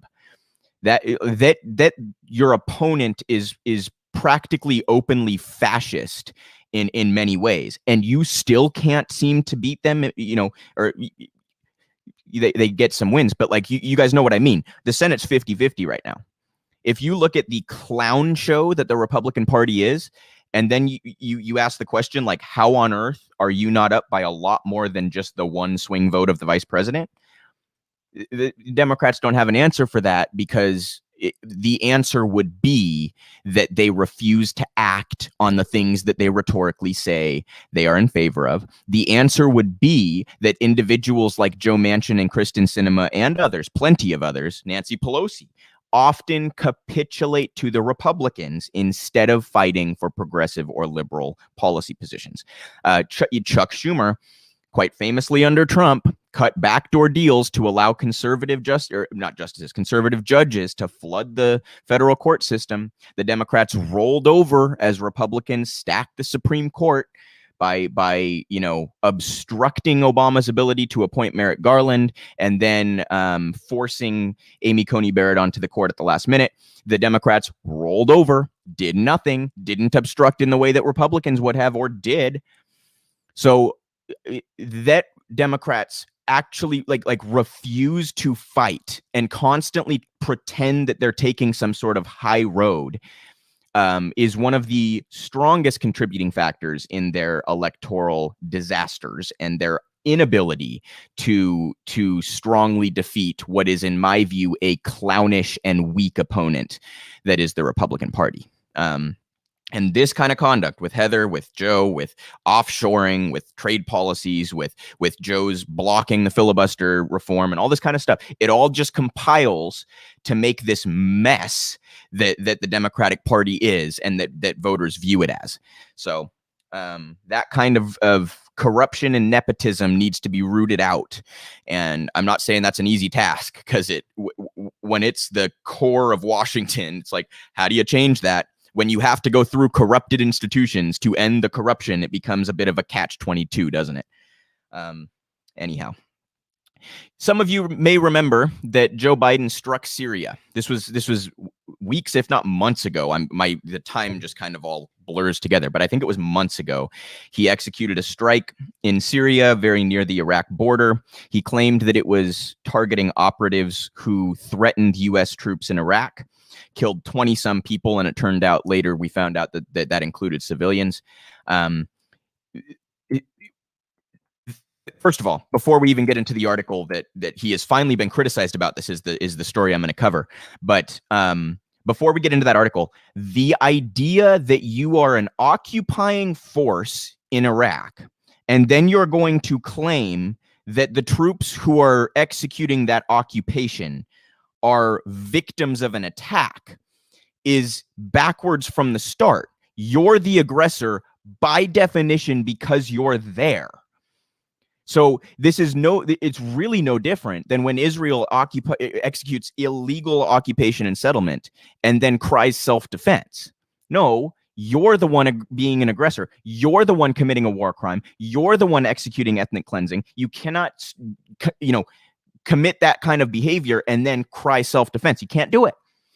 But that's what Joe Biden and the United States have consistently done in the Middle East. We send troops in an aggressive manner, and then we cry self-defense when someone from that region attacks our troops or plans to attack our troops. It's totally backwards, you guys. You want those troops to be safe? Bring them fucking home, Joe.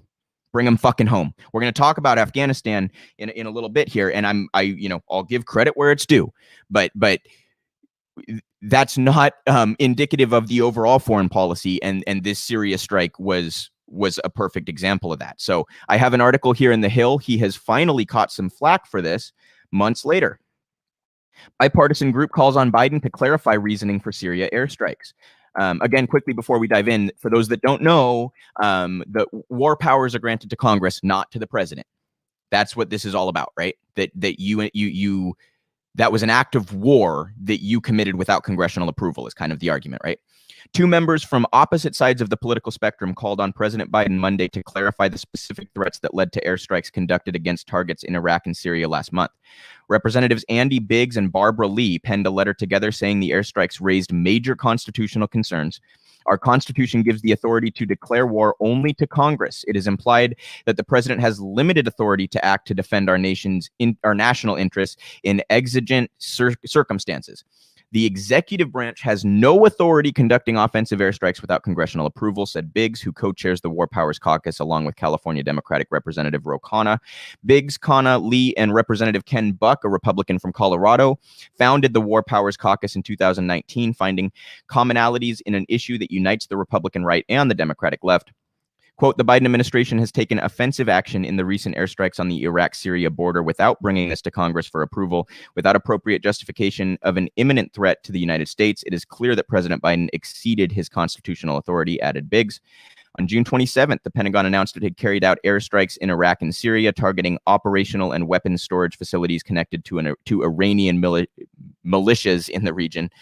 It was the second such airstrike under Biden's command after similar attacks on militia targets in eastern Syria in February. In their letter, Biggs and Lee questioned Biden's justification of imminent danger to U.S. citizens, comparing Biden's reasoning to former President Trump's decision to target Iranian military commander Qasem Soleimani. And that, of course, was a major strike. I'm sure many of you remember Soleimani was Iran's government is structured different, but he would have been equivalent almost to like a Secretary of State. Like he was that high up and that prominent in their military command. So to assassinate him, he was a general in charge, like out and out in charge of a large portion of Iran's troops. To assassinate him was clearly an act of war, clearly an aggressive act, begging Iran to retaliate so that we could then have an excuse to go to war with them.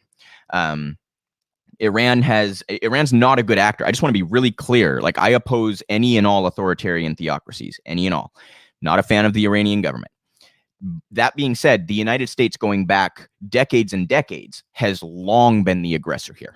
We've executed numerous coups. Our intelligence has meddled in their elections. We have implemented sanctions on them that disallow medicine and basic human necessities from being traded to Iran. All sorts of inhumane acts that the United States has taken against the Iranian civilians. And then when Iran responds in any way, shape, or form, we cry self-defense again. This is like our MO, you guys. We start a conflict, and then when someone else retaliates, we just start the story there. We don't tell the part about how we started the conflict. The story starts with like, Iran attacked us. Oh, did we assassinate one of their top generals? Like maybe that caused the attack, right? Maybe that was defense. No, we start the story at Iran's the aggressor. We must respond, right? So it's this constant like cycle of us doing some sort of discrete attack or escalation and then crying foul when Iran responds to it. This same shit happens in countries all over the world, you guys. Any country that we dislike or that is geopolitically positioned to our opposition, we will use this kind of trick on. And anyway, the Syria situation was really quite egregious. I'm sure a number of you remember under Obama's administration, there was a point in time where the Pentagon and the intelligence community were literally supporting opposite sides of the Syrian civil war. The chemical attacks that were attributed to Assad, that from the get-go, man, like everybody knew from the get-go that Assad had not committed those airstrikes those chemical attacks. And I just again want to be clear: Assad is not a good dude. Acknowledging that he didn't do these attacks is not a compliment of Assad. It's not like I'm supporting Assad, okay? But he was on the brink of winning a civil war. For him to use chemical weapons at that moment and like beg the United States to get involved it would have been the least strategic move that anyone could even imagine, right? It would be like if you're winning a fight on the playground and then you go start poking the kid that's twice your size. Like, why don't you come get involved? You know what I mean? There's no reason for Assad to have done that. So it was clear from the get-go that was a false flag of sorts to justify U.S. intervention and involvement. And, it's just been a mess ever since then. And Biden continuing these strikes is an indication that his willingness to withdraw from Afghanistan, at least in part, and we're going to get into that momentarily, is more of a one-off than an indication of what his foreign policy is actually going to look like broadly. So I applaud the representatives who have the courage to stand up to Biden and confront him about this, in particular the Democrats, because you are not supposed to do that. So good on Barbara Lee and Ro Khanna and Andy Biggs and whoever the other one was. Good on them. That needs to be done. We should not allow presidents to just get away with aggressive military action that has not been approved by Congress. We just shouldn't do it. If you go back not all that long, that would have been deeply controversial, and now it's just kind of accepted. Ever since the war on terror, we have kind of changed our view on presidential powers when it comes to these kinds of military use of force. So and by the way, they're still using the same use of force authorization that's like almost 2 decades old at this point, to justify all this shit, to justify Iraq and Afghanistan and Syria and Libya and Africa and all this shit. It's insane. A use of force authorization is supposed to be for a specific instance, not for, the next 2 decades you can just attack anyone in the Middle East that you fucking want and refer back to this use of force authorization. How many members of Congress that approved that initially are even still in Congress? It's insane. It's totally insane.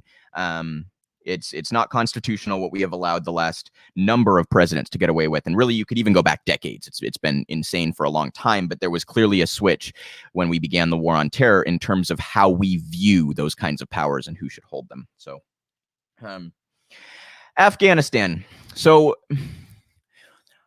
I will give credit where it's due, and Biden is taking a substantial step forward as it pertains to the Afghanistan situation. Now, it's not a done deal that he's actually going to pull all the way out. As it stands right now, we will probably have something around 1,000 operatives left in the country to train the Afghan military. We'll still have an intelligence presence there, etc. So this is not, I don't want it to be confused as a full-on withdrawal, but he has taken a lot of troops out already. And that is applaudable, you guys. I'll condemn him on Syria, and I'll condemn him on Israel-Palestine, and I'll condemn him on Yemen and Cuba and Venezuela, and I'll applaud him when he pulls troops out, okay? So I hope he'll surprise me and go forward with this in a more robust way than I expect. But I have my suspicions that while he has gone farther to withdraw than the last few presidents who have all said they would ever went, I have my suspicions that the pressures on Biden will continue to be such that he lingers around a little bit. All of the generals, all of the mainstream press, all of the military establishment have a unified position of we must stay indefinitely. And they can never answer the question like, okay, if it's going to be destabilizing to get out now, when is it not going to be destabilizing? They can never answer that question. And I want to be clear, what is likely, like George W. Bush came out and said, oh, I'm just so concerned about what's going to happen to the girls in Afghanistan. Well, George, where was that humanity when you were approving Abu Ghraib? Where was that humanity when you were committing war crimes in Iraq and Afghanistan? No humanity then, right? No humanity at all. In fact, under Bush, one of the individuals who was going to be empowered in the new Afghan government was revealed to be a child sex predator. And you know what the U.S. did in response to that? We swept it under the rug and tried to justify it. Where was your humanity then, George? Did you care about the girls that he was raping? You don't seem to. So you see how there is this selective use, this cynical weaponization of the narrative of humanity, and it's they pick and choose when they care and when they don't, and they either ignore it or they highlight it if it's geopolitically expedient. This is similar to the Cuba narratives. This is similar to the China narratives. All the stuff I was talking about earlier. They pick and choose when they care about a humanitarian crisis, and they only highlight it if it's a geopolitical opponent. So that you know, the military institution as a whole wants to stay in Afghanistan forces people to take this absurd and baseless position that we are somehow helping by being there. Guys, we could leave in 100 years. It would probably be destabilizing. There's a reason that Afghanistan is called the graveyard of empires. Okay. And there's also more geopolitics involved here that are kind of a layer removed. And that is that China has pretty heavily implied that if the United States goes forward with a robust enough withdrawal or a full withdrawal, that China would get involved.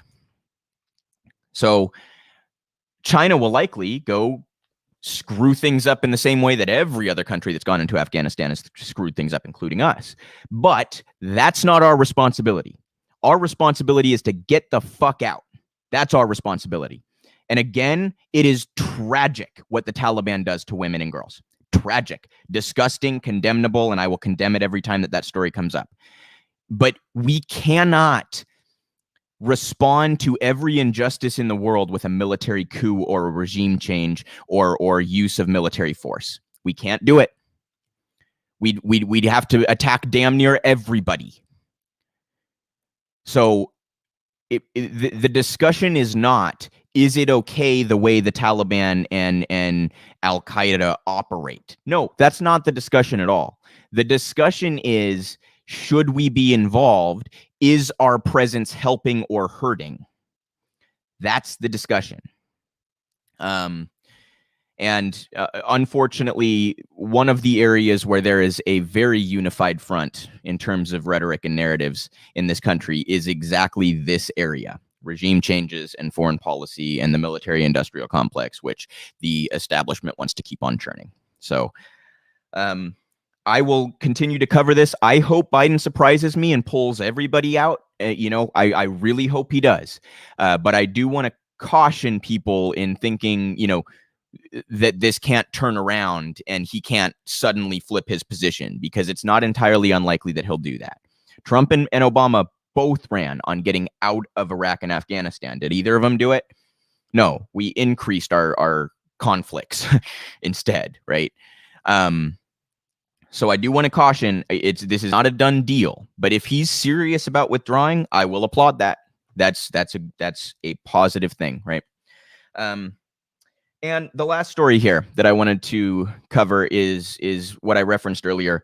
Ron DeSantis appears to be one of the favorites for the 2024 GOP nomination for president. Poll, this is in Politico. Poll, without Trump in the race, DeSantis dominates 2024 GOP White House hopefuls. Nationally, the Florida governor's popularity among Republican voters has skyrocketed.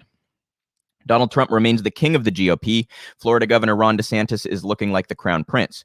For months, DeSantis' stature has been expanding within the party, marked by growing buzz among grassroots activists and GOP consultants who admire the pugilistic, I don't even know what that word means, style of politics he wields against progressives in the media. He's consistently won GOP straw polls for presidential hopefuls, provided Trump doesn't run in 2024, and he even edged out the former president in favorability in one of the informal surveys. So it is worth noting that Trump has not been a part of these polls that he's winning, but part of why this interests me at all, and electoral politics is a small portion of politics. I'm much more invested in grassroots activism, like the March for Medicare for All. Go get involved. But this does interest me in the sense that Trump and DeSantis are quite similar, and DeSantis has been one of the most vocal supporters of Trump. So it's interesting that he would potentially end up running against Donald Trump, right? Now, if Trump were smart, I think he would come out to DeSantis right now and say, I'm running, will you be my VP? But I don't know that Trump's ego will allow him to do that.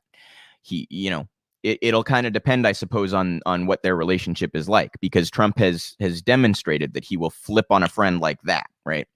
No problem throwing people under the bus if it's politically expedient. So I'm fascinated to see if DeSantis's high poll numbers are triggering Trump's ego and might affect the 2024 nomination process. I also will say, I think there's a decent chance that Trump will not run. I know a lot of people think he's going to run, and he very well might. I'm not in the guy's head.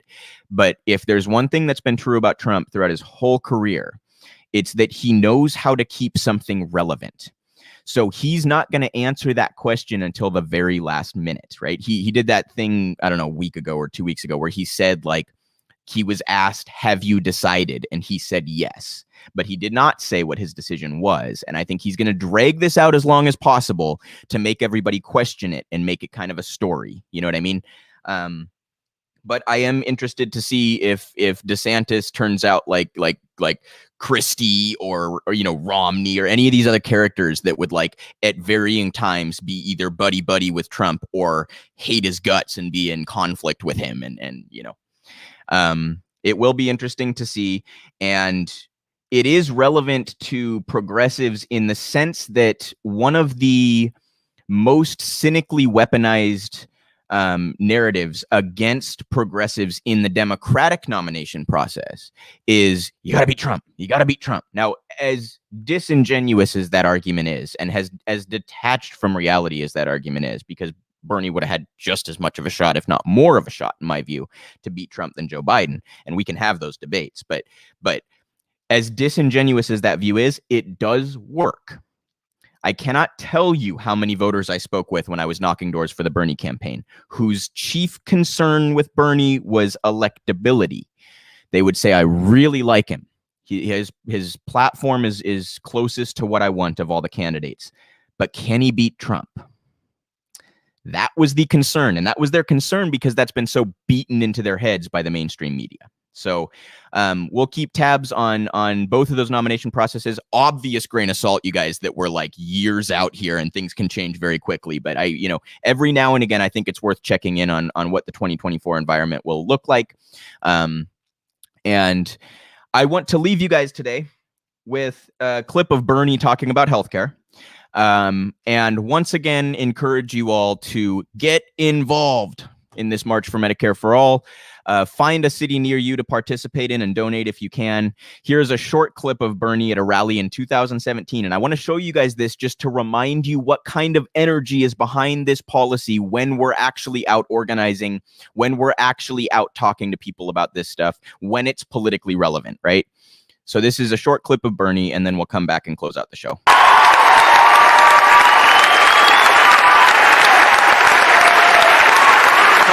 Job in the coming months after we defeat this legislation is to take on the insurance companies who rip us off every day. To take on the drug companies who charge us the highest prices in the world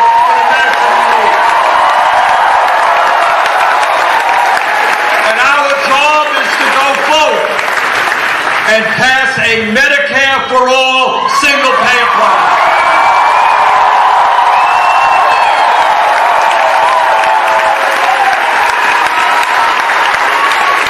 If every other major country on earth could do it, surely this great country can do it as well. So I know many on the left have had their disappointments with Bernie. I know. I feel it too. I get it. But I want to remind everybody what kind of energy was behind Medicare for All, in his 16 and 20 runs and in between. That was in 2017. We need to keep energy behind these policies. We need to keep these policies front and center. We have more power than we think, you guys. As cynical as I am about politics, as much as I know that we are constantly swimming against the tide, it's on us. And we need to do what we can to demand that these policies be implemented. We need to take this moment of coming out of a pandemic, this moment of coming out of an economic downfall or crash, if you want to call it that. This moment of extreme inequality that decades of neoliberal policies have led to. We need to take this moment and fight for the policies that we need most. So please get in the streets this Saturday. Do not let your officials off the hook. Demand Medicare for all. Demand a single payer system that is humane and that eliminates the rapacious incentives of the insurance companies. I hope to see all of you on Saturday out in the streets while I'm covering a live stream. I hope the volunteers that we have in various cities are catching you guys on that stream, marching by and chanting and demanding healthcare for all. Get involved. M4all.org. And if you want to donate, I will throw the link up on the screen here one more time. And also, please get involved with Real Progressives, realprogressives.org, to learn more about us or support our organization. And I want to thank everybody for tuning in this week. And I will see everybody on Sunday next week, not Monday, Sunday going forward at 2 Eastern, 11 Pacific. Have a good one, everybody.